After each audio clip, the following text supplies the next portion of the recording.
Shri Praveen Rao Garu, to all the distinguished audience who are gathered here, to to all the stakeholders, startups, and to the data providers, and to everybody. It's a pleasure, honestly, to be a part of this esteemed gathering. Unfortunately, our Honorable Minister for Agriculture, in fact, had conveyed to me that he could not join because of some pressing engagements back in his district. So, on behalf of him as well, I would like to greet you. And I'd like to acknowledge his respects to all of you as well. Agriculture, as you all know, in fact, has been one of our most important and priority sectors in the state of Telangana in the last 9 years, ever since the state came into being. More than 56% of the state, actually, as a population, if you look at it, is dependent directly on agri and allied sectors for their livelihoods. An estimated 60 lakh farmers with an average land holding size of 2.27 acres cultivate nearly 50% of the state's geography, almost 1.4 crore acres of land. Given the importance of food and allied sectors, it is important for Telangana and for all of us to ensure technological penetration into this sector is made as much possible, and ensuring that these interventions affect every single farmer to improve and benefit the way they go about doing their job. In fact, our Honorable Chief Minister, he himself is a farmer. He comes from a family of land holding family, and it's again a family that has been involved in farming for a very, very long time.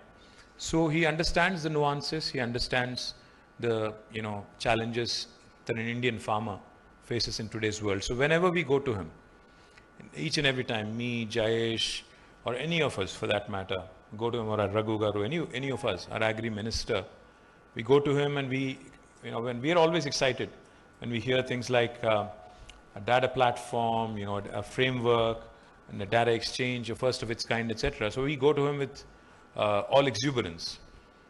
The one question he has, unfailingly, always, is how is this technology actually going to help a man on the ground who does not understand a single line of code that gets written, who does not understand technology, who does not understand the word startup?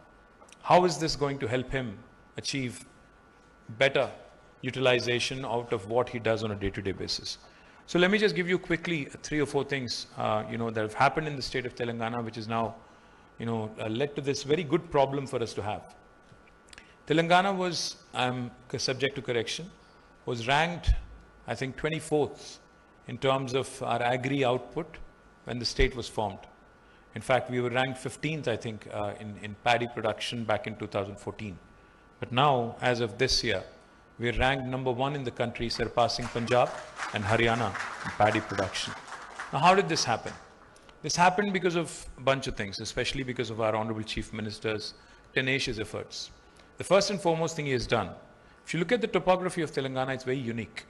We have 2 lifelines, the rivers, running at almost 80 meters and 100 meters above sea level, while the entire terrain of Telangana, the entire farming lands of Telangana are much above, 200 meters, 300. In fact, the highest is about 670 meters.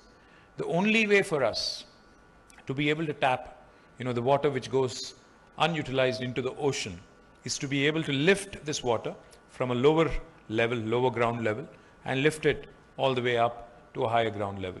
And that's exactly what we have done. We have built, we keep hearing about how the Chinese engineering capabilities are so good that they can get things done quickly. But let me tell you, my friends, I don't know how many of you know this, especially those of you who are from out of town. Please pull out your phone and Google the world's largest lift irrigation project. It is the Kaleshwaram lift irrigation project in our own country, in my state, Telangana, which we have built flat in 4 years. Now, this is a record of sorts that most of us do not know. There's one single project where we lift water at about 80 meters above sea level from river Godavari and take it all the way through multiple stages of lifting, powered by mega pumps, of course, utilizing massive amounts of electricity without a question. We lift it all the way to 618 meters to the highest reservoir that we have built, about 50 kilometers from Hyderabad. Now, what has this project done? What this project has done essentially is, like I said, it spans, it's a massive project, it's the world's largest. It cuts across 13 rural districts of Telangana and utilizing a canal network of more than 1800 kilometers, canal network which includes both tunnels and surface channels. This one project single-handedly has turned the fortunes of Telangana, resulting in our state becoming a leader in agri production today.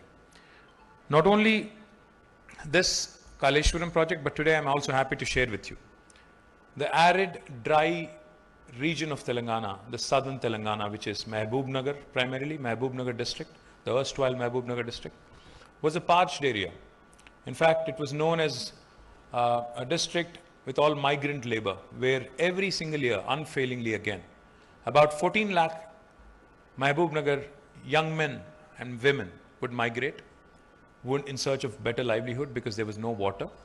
They would travel to every construction site in the country, and the popular word that was used to recognize them was Palamuru labor.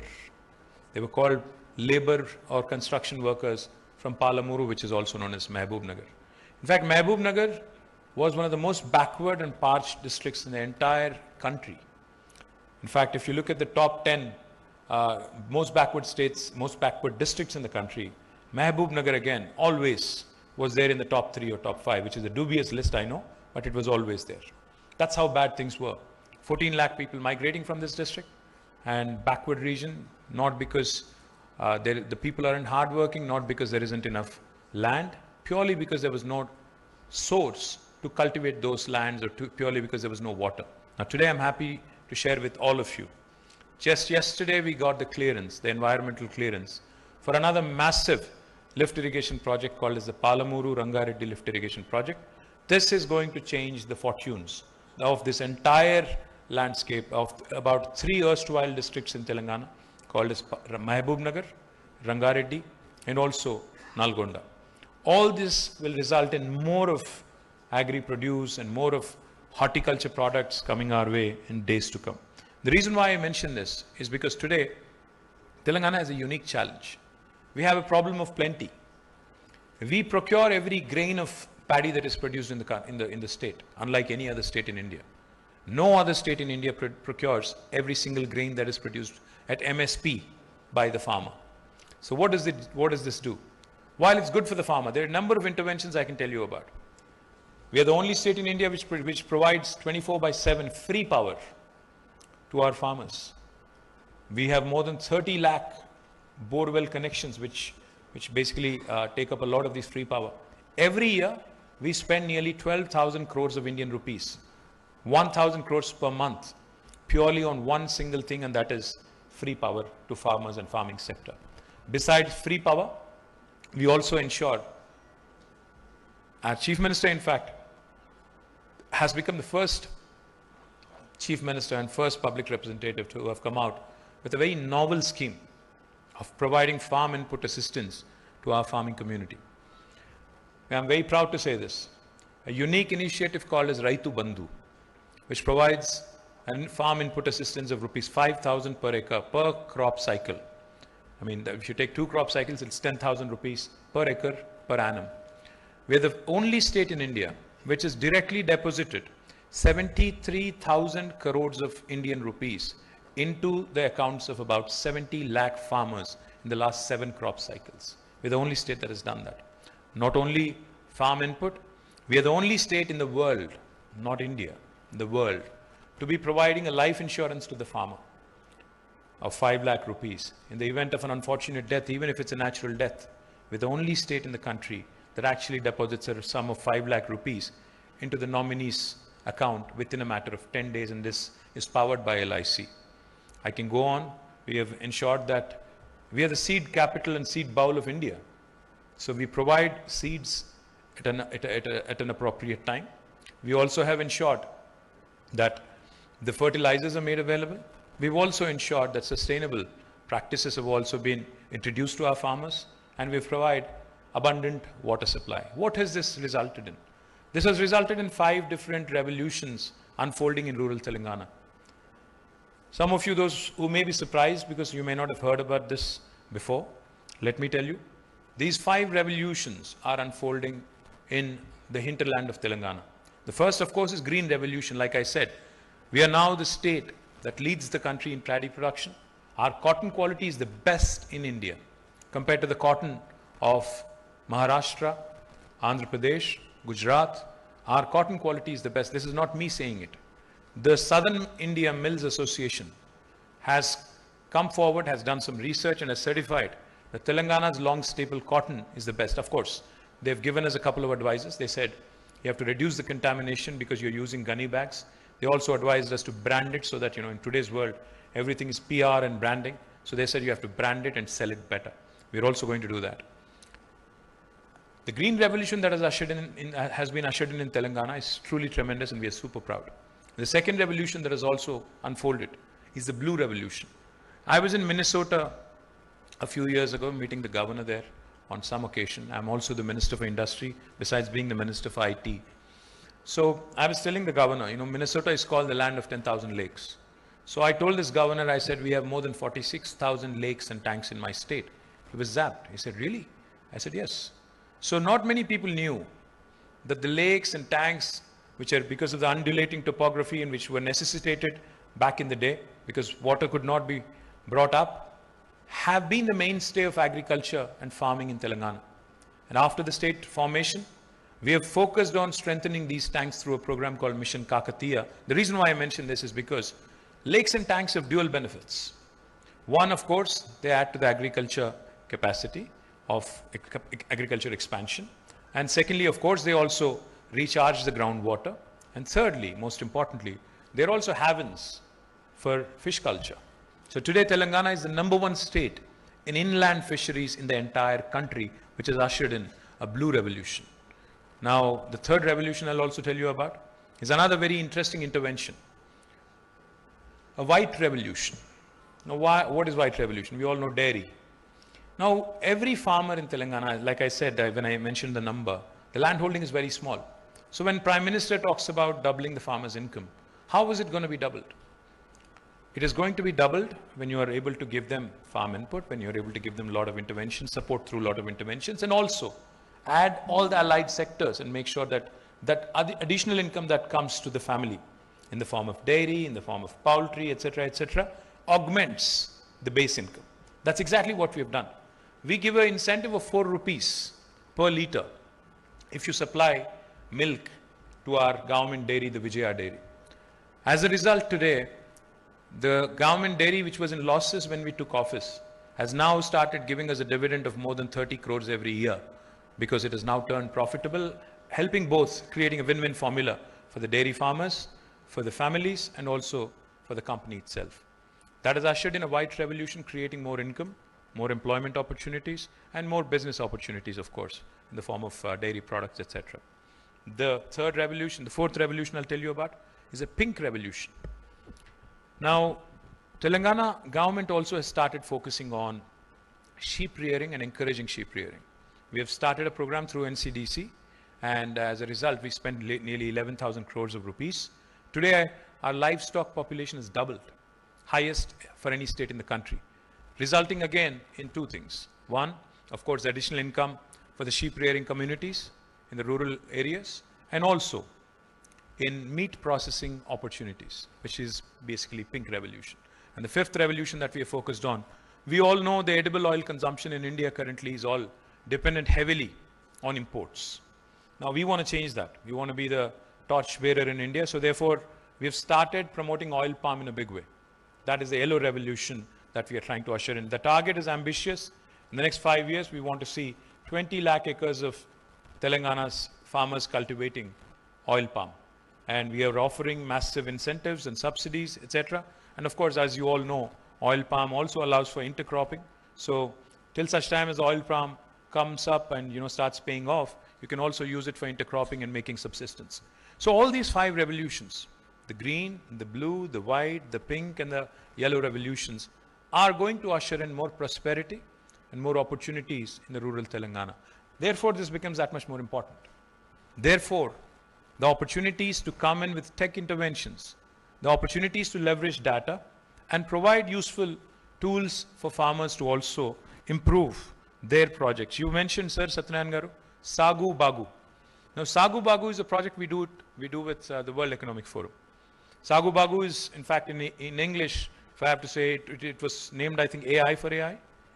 Agriculture Innovation through Artificial Intelligence, or Artificial Intelligence for Agriculture Innovation.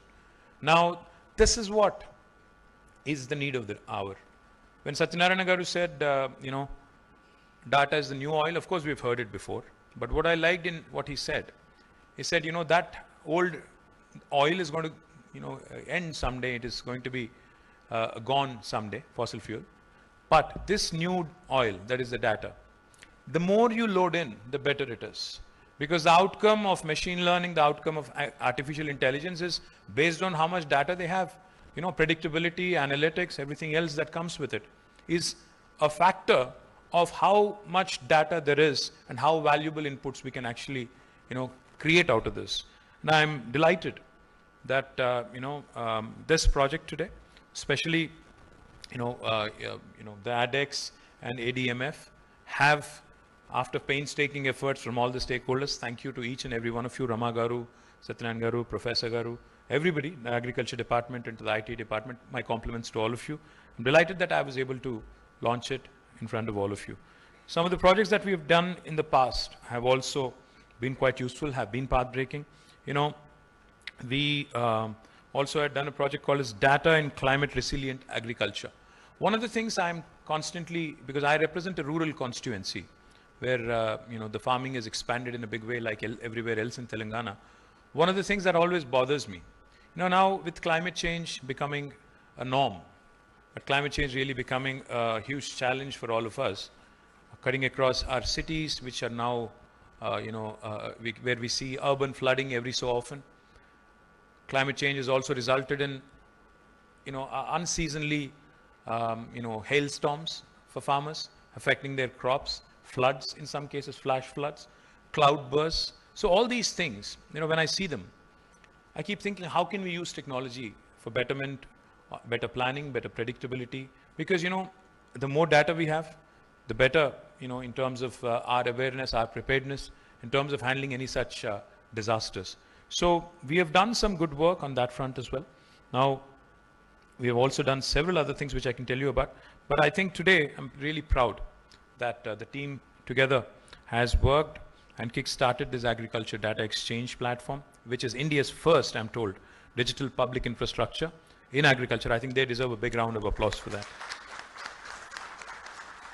Now, with the onset of new AI use cases such as generative AI, there is an immediate need for the availability of large, standardized data sets and APIs for the farmers and agriculture industry in India to benefit from this growth in technology. ADEX as a platform provides an interface where peer-to-peer data sharing can be enabled, not just between users in Telangana, but also for developers from across the world to work on solutions that benefit farmers here in the state of Telangana and also by extension in India. The platform also works in a way to ensure personal data is protected and that there is transparency in the data exchange, and I think that's extremely important. Whenever we talk about a data exchange, whenever we talk about large data sets, there is always the concern of privacy, there's always the concern about consent. And I'm delighted that you've actually showcased it here, that there is public data sets, there is private, there is with consent, etc., etc. I think that is extremely important. My compliments to you guys on that as well. Making sure, that the partners who are ready with these solutions, like Satyanarayan Garu said, from 5-5-5 to 50-50-50. I think amplification and user cases, helping us.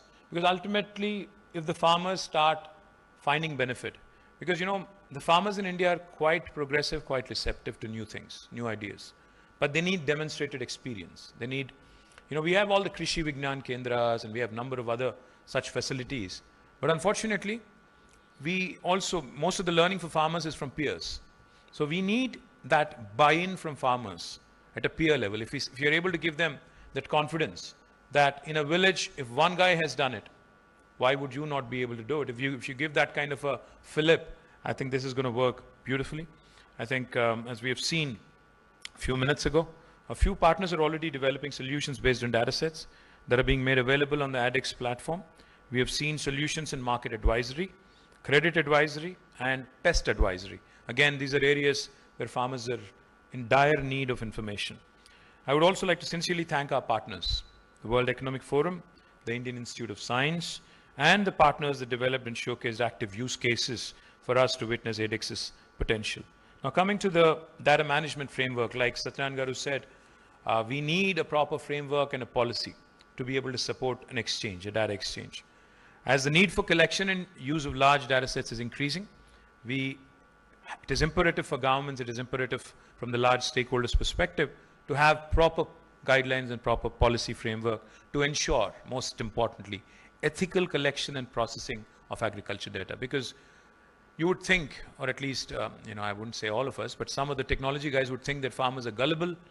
It's easy, to part with data, to get data. But I think it's important for us to be ethical when we collect this data and use it to good effect for their benefit. Hence, Telangana has worked on the Agriculture Data Exchange Framework in collaboration with the WEF. I'm thankful to WEF. Every year we're there at Davos, meeting them, encouraging WEF to work with us. I'm delighted that this important sector, agriculture, has also received their partnership. Currently, there are no clear regulations on collection and usage of data in agriculture. There are very few startups and innovators that can work on new solutions. Uncontrolled collection and use of data will cause concerns among farmers and potentially could invade their privacy, and this is exactly what we wanted to avoid by way of this framework. The Digital Personal Data Protection Bill that was recently passed in both Lok Sabha and Raj Sabha, and the Agricultural Data Management Framework will bolster the regulations around agri-specific data and promote innovation in this space. The ADMF works on carefully curated guiding principles ranging from providing notices prior to data collection and consent-based processing of data to technological and operational safeguards. The ADMF also ensures that farmers' right to privacy is always respected, and the two-tier grievance redressal mechanism will ensure that any farmers in distress have quick and fair resolution to their issues. So I compliment the team, in conclusion, on launching both ADEX and ADMF. Of course, like Satyanarayana Garu said, data is the new oil in the tech world today, but data is also one of the most expensive and important resources to further innovate and further help humanity. Both ADEX and ADMF provide the right platform to ensure fair and efficient usage of agriculture data by industry and startups, and provide a big boost, most importantly, in the data economy, specifically to our farmers who much need it. I compliment the Agriculture Department, our Agriculture University for partnering this. These initiatives, I hope, will help millions and millions of farmers. And once again, I'd like to thank all of you for making the time today to the launch, and appreciate all the efforts put in by Rama Devi Garu and the entire team of Emerging Technologies team, and all the partners that have helped make these projects a reality. But this is just the beginning, let me add. It's easy to create solutions. It's easy to come out with the tools that can help. What's more important is to get the buy-in, to get the confidence. To that effect, I request Agri Department primarily, please help the startups get proof of concepts. Please help them reach the farmers in such a way that they understand that this is a complementary effort, this is something that is going to help them, this is something that is going to help further their livelihoods. Thank you very much. Jai Telangana, Jai Hind.